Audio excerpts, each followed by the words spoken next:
I'm going to share some quick tips on using the Shapiro Library. If you go to Online Student Services, you will see in the center column a link to the Shapiro Library.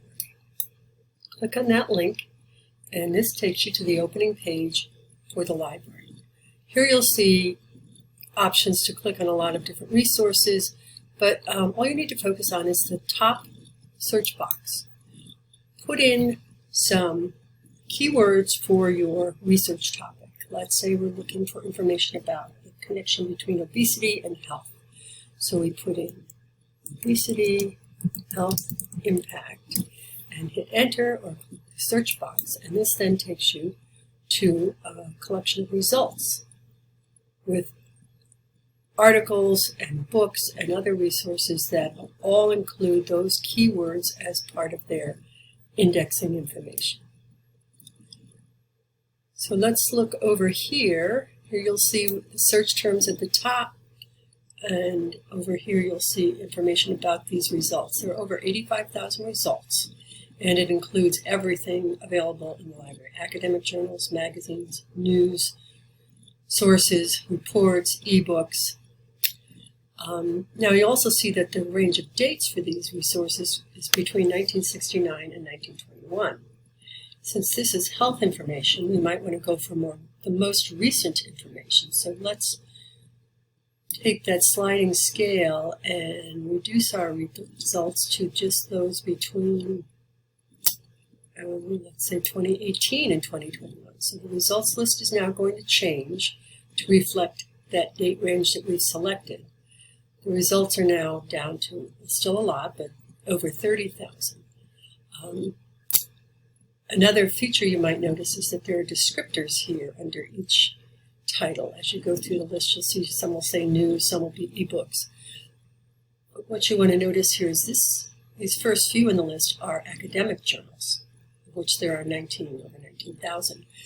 You may have a project where one of the requirements is that you use a scholarly journal or an academic journal. This means that it is a journal it's an article that's based on research and is published in a scholarly or academic journal where the research has been reviewed by experts. So you can also limit your results to just academic journals by clicking this box. You can limit it to just magazines by clicking this box. So any of those choices are an option.